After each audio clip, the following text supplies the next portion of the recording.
Di sebuah tanah yang ditakdirkan akrab dengan konflik dan keteguhan, lahirlah seorang anak yang kelak menjadi salah satu tokoh paling berpengaruh di sejarah Aceh modern, Muzakir Manaf atau yang lebih dikenal dengan nama Mualam.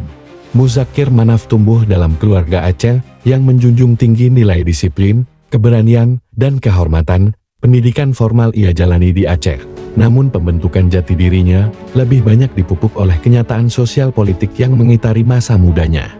Di masa remaja, ia menyaksikan langsung ketegangan yang membentuk sejarah daerahnya, pengalaman yang kelak menancapkan komitmen kuat tentang harga diri dan martabat bangsa. Ketika gelombang konflik meningkat, Muzakir Manaf mengambil keputusan besar, meninggalkan rumah, meninggalkan kenyamanan masa muda, untuk bergabung dalam perjuangan yang diyakininya. Ia berangkat ke Libya untuk mengikuti pelatihan militer, sebuah perjalanan yang hanya diambil oleh segelintir orang pada masanya.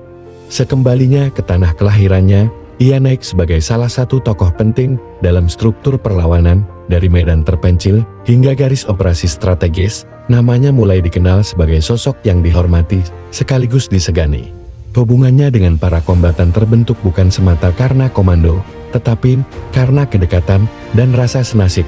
Baginya, kepemimpinan berarti berjalan di depan, bukan sekadar memberi perintah.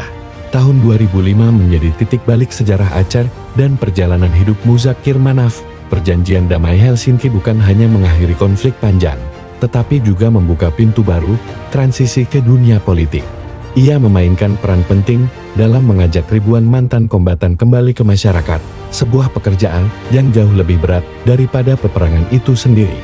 Dari panggung konflik, Muzakir Manaf melompat ke panggung demokrasi. Ia menjadi ketua Partai Aceh, mengonsolidasikan suara mantan kombatan dan warga yang menginginkan stabilitas baru. Pada tahun 2012, ia memasuki pemerintahan formal sebagai wakil gubernur Aceh bersama Zaini Abdullah, membuka babak baru, bagaimana seorang mantan panglima mengelola dinamika politik, birokrasi, dan pembangunan. Selepas masa jabatannya, Muzakir Manaf tetap menjadi figur sentral Aceh. Kedekatannya dengan masyarakat akar rumput, tokoh adat, ulama, dan eks-kombatan menjadikannya titik gravitasi politik Aceh. Dalam berbagai momentum politik, namanya selalu kembali disebut. Bagi sebagian masyarakat Aceh, Mualam bukan sekadar politisi, melainkan simbol transisi dari masa lalu yang teras menuju masa depan yang ingin lebih sejahtera.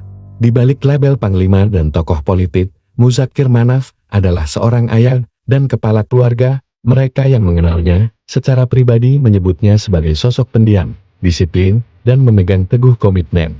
Ia jarang berbicara keras di depan kamera, tetapi mereka yang pernah bekerja bersamanya tahu, suaranya justru paling kuat ketika tidak banyak kata diucapkan. Perjalanan Muzakir Manaf belum selesai. Dari hutan Aceh, meja perundingan Helsinki, panggung politik lokal, hingga ruang-ruang pertemuan modern, ia telah melalui perubahan zaman yang tidak kecil. Pada akhir tahun 2025, Provinsi Aceh dilanda bencana hidrometeorologi parah yang mencakup banjir bandang dan tanah longsor. Bencana ini melumpuhkan hampir seluruh wilayah provinsi, dengan dampak terparah dirasakan di Aceh Tamiang, Aceh Utara, Aceh Timur, Birhun, Bener Meriah, hingga Aceh Singkil. Skala kerusakan yang masif menenggelamkan ribuan rumah, memutus jalan nasional, dan mengisolasi puluhan desa, membuat Gubernur Muzakir Manaf menyebut bencana ini sebagai tsunami kedua karena luasnya dampak kerusakan yang ditimbulkan. Di tengah krisis ini, Muzakir Manaf Mualam mengambil peran kepemimpinan yang sangat aktif dan tegas. Media menyoroti pendekatannya yang tidak hanya bersifat administratif, tetapi juga operasional di lapangan. Pertama, penetapan status darurat dan mobilisasi total sebagai langkah awal yang krusial. Mualam secara resmi menetapkan dan kemudian memperpanjang status tanggap darurat bencana hidrometeorologi hingga akhir Desember tahun 2025. Keputusan ini menjadi payung hukum untuk memobilisasi sumber daya secara besar-besaran. Dalam instruksinya kepada jajaran Satuan Kerja Perangkat Aceh SKPA, ia menekankan agar penanganan dilakukan secara militan, terukur, dan tanpa jeda. Menegaskan bahwa tidak boleh ada keterlambatan dalam penyelamatan nyawa rakyat. Kedua, kehadiran langsung di garis depan, berbeda dengan sekadar memantau dari kantor gubernur. Mualam menghabiskan waktu berhari-hari di lokasi bencana. Di Aceh Singkil dan Subulu Salam, ia bertahan selama beberapa hari untuk memastikan distribusi logistik menjangkau wilayah terisolir, bahkan harus menggunakan jalur alternatif karena infrastruktur utama lumpuh. Di Aceh Tamiang, Mualam meninjau posko pengungsian dan infrastruktur yang rusak parah, memastikan pendataan kerugian dilakukan akurat untuk tahap pemulihan. Ketiga, kolaborasi strategis dengan pemerintah pusat.